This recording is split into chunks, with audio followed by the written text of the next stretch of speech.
Bismillahirrahmanirrahim.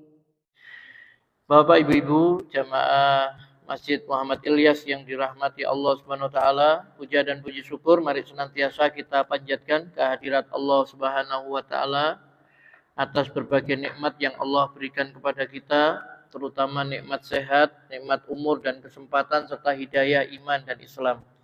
Salawat serta salam mudah-mudahan selalu dilimpahkan oleh Allah Subhanahu wa taala kepada Nabi kita Nabi Muhammad sallallahu alaihi wasallam, pada keluarga beliau, para sahabat dan seluruh pengikutnya yang senantiasa istiqomah sampai akhir zaman.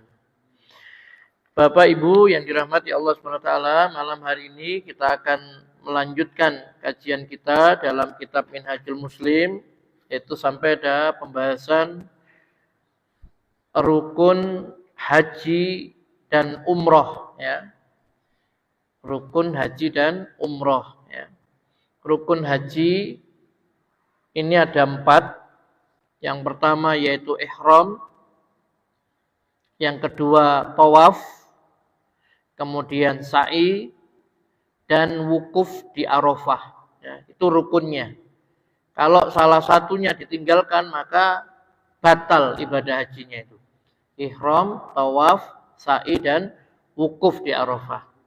Kalau umroh itu rukunnya ada 3, yaitu ihram, kemudian tawaf, ya, dan sa'i. Bapak Ibu yang dirahmati Allah Subhanahu wa taala, ya. Rukun yang pertama yaitu ihram, ya. Yaitu niat mengerjakan salah satu dari 2 ibadah, baik haji ataupun umroh, ya, yang disertai dengan melepaskan pakaian yang berjahit, ya, dan mulai membaca talbiyah.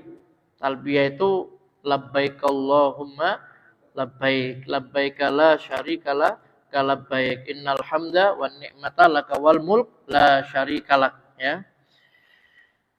Dan ihram ini memiliki beberapa kewajiban, ya. Kewajiban-kewajiban di dalam ihram, ya. Jadi yang dimaksud di sini adalah beberapa amalan yang apabila salah satunya ditinggalkan, maka wajib atasnya yang meninggalkan itu membayar dam. Dam itu denda, ya, atau berpuasa 10 hari apabila dia tidak mampu membayar dam, ya, atau kewajiban atau membayar dam atau berpuasa 10 hari, ya, bila tidak mampu membayarnya. Nah, kewajiban-kewajiban ihram itu ada 3. Kewajiban ihram ada 3. Yang pertama adalah ihram dari mikot, ya, yaitu tempat yang telah ditentukan batas-batasnya oleh syariat untuk memulai berihram, ya. Jadi setiap orang yang mau haji atau mau umroh, ya, maka wajib bagi dia untuk ihram dari mikot. Mikot itu tempat yang ditentukan batasnya oleh syariat, ya. Nanti disebutkan di sini mikotnya di mana saja. Setiap orang yang hendak melaksanakan ibadah haji atau umroh tidak boleh melewati tempat itu tanpa berihram, ya. Jadi kalau orang dari Madinah misalkan dia mau umroh atau mau haji, maka dia mikotnya adalah di Bir Ali, ya, atau di Zul Hulaifah. Nah, di situ dia ambil mikot, ya. Kemudian orang-orang yang di Mekah, ya, orang-orang Mekah, ya, itu mikotnya adalah di Tan'im. Di Tan'im itu di Masjid Aisyah, ya, di Masjid Aisyah. Kemudian yang dari Indonesia, ya, dari Indonesia itu di Yalamlam, ya. Jadi Yalamlam ini mikotnya orang-orang yang mau haji atau umrah dari arah Yaman dan Asia Tenggara, termasuk Indonesia, ya. Kalau Indonesia biasanya pakai baju ihramnya di embarkasi, ya, di Surabaya, di Sukolilo, ya, tapi masih pakai celana. Tapi nanti kalau sudah di atas pesawat, nanti sudah mau melewati Yalamlam, itu diumumkan, ya, disampaikan kalau mau apa? Melewati Yalamlam ya. Kalau mau masuk di Yalamlam itu kemudian mereka disuruh apa? Yaitu menyempurnakan ihramnya. Melepas mungkin celananya, ya, mungkin yang masih pakai celana dalamnya dilepas, yang pakai jaket dilepas, ya, tutup kepala dan sebagainya. Ya, kemudian dia apa? Yaitu berniat di situ. Kalau misalkan niatnya mau umrah ya, labbaik Allahumma umratan. Aku penuhi panggilanmu ya Allah untuk umrah. Ya, atau kalau haji labbaik Allahumma hajjan. Aku penuhi panggilanmu ya Allah untuk beribadah haji. Baru kemudian mengucapkan kalimat talbiyah labbaik Allahumma labbaik labbaik la syarika laka labbaik innal hamda wan ni'mata laka wal mulk la syarikalah. Dan itu disunahkan untuk diulang-ulang. Ya, orang haji yang paling besar pahalanya yang paling banyak mengucapkan talbiyah. Ya, banyak bertalbiyah begitu. Nah, Bapak Ibu yang dirahmati Allah SWT, ini disebutkan ya, Ibnu Abbas radhiyallahu anhuma berkata, Rasulullah SAW menjadikan Zulhulaifah sebagai mikot bagi penduduk Madinah. Ya, Zulhulaifah ya, atau di Bir Ali ya. Al-Juhfah bagi penduduk Syam ya. Jadi untuk penduduk Syam itu di Al-Juhfah. Termasuk yang dari Afrika Utara itu dia mikotnya di Al-Juhfah ini ya. Kemudian Qarnul Manazil itu bagi penduduk Najd ya. Jadi bagi penduduk Najd dan Teluk sekitarnya itu mikotnya ada di Qarnul Manazil ya. Dan Yalamlam bagi penduduk Yaman ya. Jadi tempat-tempat ini memang sudah ditunjukkan oleh syariat ya. Rasulullah SAW yang menunjukkan ya tempat mikotnya itu. Maka kalau dari Indonesia karena dia ini melewati apa? Yalamlam tadi, maka dia mikotnya di Yalamlam tadi itu ya, begitu. Kemudian ini lanjutan dari hadis tadi ya. Jadi Rasulullah SAW, ya ini kata Ibnu Abbas, Rasulullah SAW menjadikan Zulhulaifah sebagai mikot bagi penduduk Madinah, Al-Juhfah bagi penduduk Syam, Qarnul Manazil bagi penduduk Najd, dan Yalamlam bagi penduduk Yaman. Beliau bersabda, semua mikot ini adalah bagi masing-masing penduduknya. Dan orang-orang selainnya yang melewatinya saat melaksanakan haji atau umroh. Ya. Dan bagi mereka yang tinggal di luar mikot tersebut, hendaklah menunda ihramnya hingga sampai padanya. Sampai pada mikot tadi itu. Begitu juga dengan penduduk Mekah, hendaklah mereka bertalbiyah dari mikot tersebut. Ya. Hadis ini diriwayatkan oleh Imam Bukhari. Ya. Jadi tempat mikot ini tempat-tempatnya sudah ditetapkan oleh syariat Rasulullah SAW yang menunjukkan ya. Disitulah tempat yang ditetapkan batas-batasnya oleh syariat ini untuk memulai ihram di sana ya. Nah, nanti kan ada sunnah-sunnahnya juga ya, mandi ya, kemudian sholat dulu misalkan ya, sholat sunnah ya, dan seterusnya begitu. Jadi sekali lagi dari Madinah di Bir Ali atau di Zulhulaifah. Orang Mekah itu mikotnya di Tanim, di Masjid Aisyah. Kemudian penduduk Yaman dan Asia Tenggara termasuk Indonesia itu di Yalamlam. Dan Qarnul Manazil yaitu bagi yang dari Najd dan dari negara-negara Teluk ya, dan Al-Juhfah ya dari Syam dan Afrika Utara ya, seperti itu. Baik, kalau umrohnya, kalau dia umroh sunnah, ya kalau sudah di Mekah, kemudian dia mau umroh, ya umroh sunnah begitu ya, itu biasanya di Tanim, di Ji'rana dan di Hudaybiyah, ya seperti itu. Baik, itu rukun yang pertama, ya kewajiban yang pertama, ya. Jadi rukun pertama ihram, kewajiban ihram itu yang pertama adalah, ya memakai ihram tadi itu, ya, memakai ihram, ya. Yang kedua adalah melepas pakaian yang berjahit. Melepas pakaian yang berjahit. Jadi orang yang sedang mengerjakan ibadah haji atau umroh, ya, tidak boleh memakai baju, gamis, topi, ya, surban, ya. Tidak boleh dia juga menutup kepalanya dengan sesuatu apapun, dan tidak boleh memakai khuf dan sepatu, ya. Tidak boleh. Khuf, ya. Dia harus pakai sendal. Ya, harus pakai sendal. Tidak boleh memakai pakaian yang berjahit tadi, ya.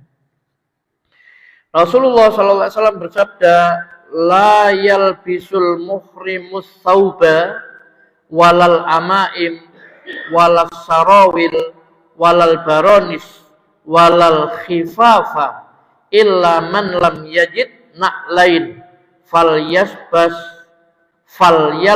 khuffaini wal yaqta'huma min asfalil ka'bain.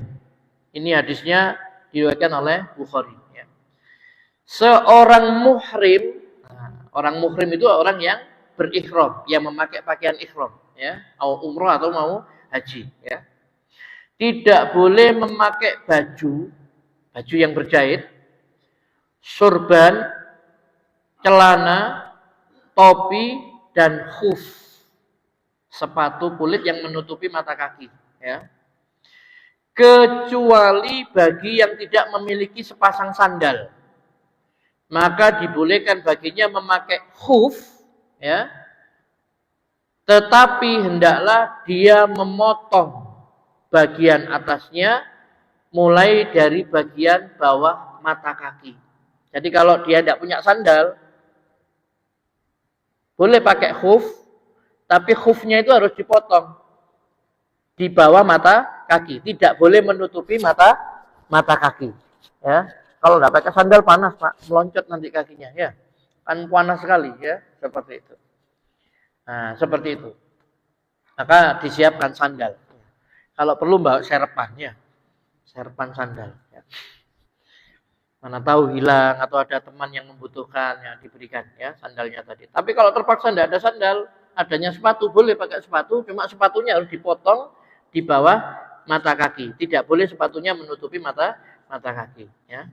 Jadi di sini dikatakan tidak boleh, seorang muhrim tidak boleh memakai baju. Muhrim itu orang yang memakai ihram, Pak, ya. Tapi kalau orang yang boleh dinikahi, itu namanya bukan mahram, gitu, ya. Mahram, ya. Kalau mahram itu yang tidak boleh dinikahi, ya. Bukan muhrim, kan, gitu, ya. Mahram, ya.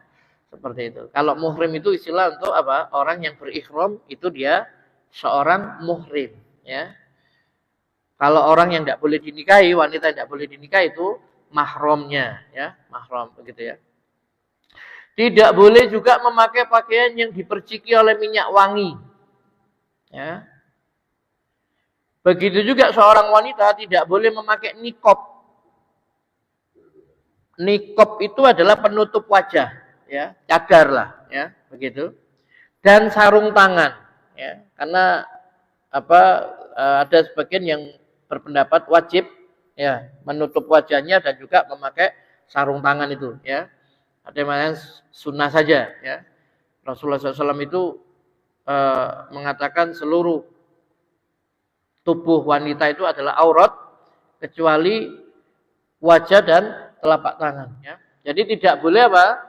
Tidak boleh bagi wanita memakai niqab, memakai penutup wajah. Memakai penutup wajah, ya. Tidak boleh juga sarung tangan, karena apa?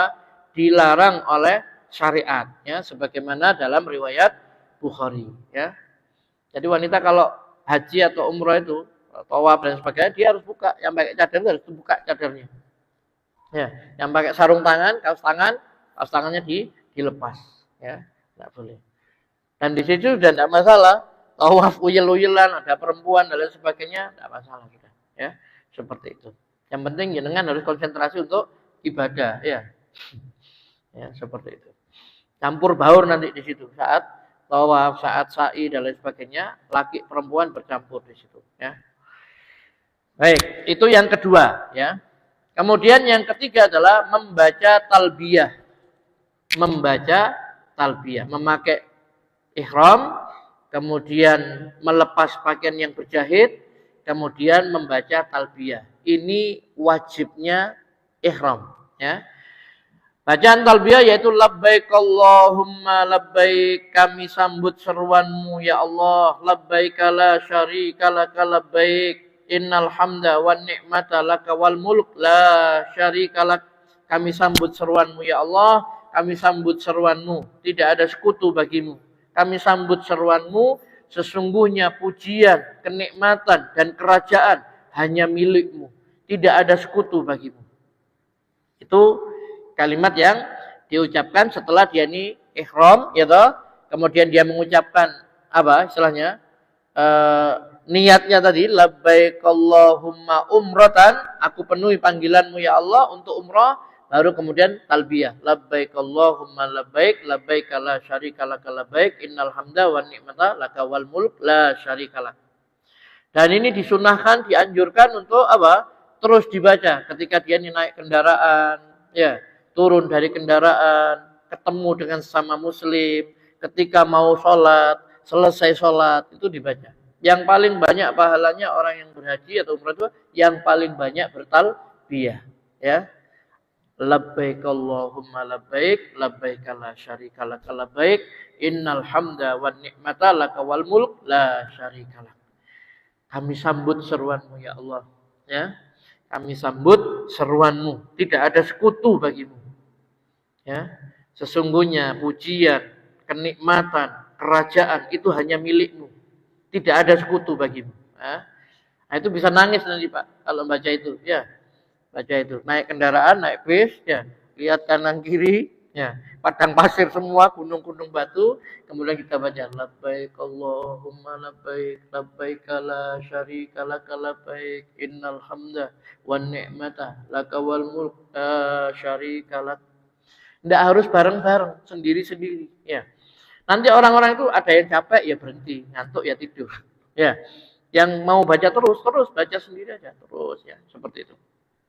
Talbiyah ini diucapkan ketika sudah memulai ihram, yaitu ketika sudah sampai di mikot. Tidak boleh melewati mikot tanpa membacanya. Ya, berarti kalau sudah lewati mikot di situ, ya, dia pakai baju ihram, kemudian dia ucapkan niat mau umroh tadi itu harus mengucapkan talbiyah, ya. Dan disunahkan mengulanginya pada setiap momen, ketika turun atau naik kendaraan, ketika hendak mendirikan sholat, ya, atau selesai dari sholat, dan ketika bertemu dengan saudara-saudara yang lainnya, ya. Pokoknya berbanyak talbiyah. Nah, inilah 3 kewajiban-kewajiban ihram, ya.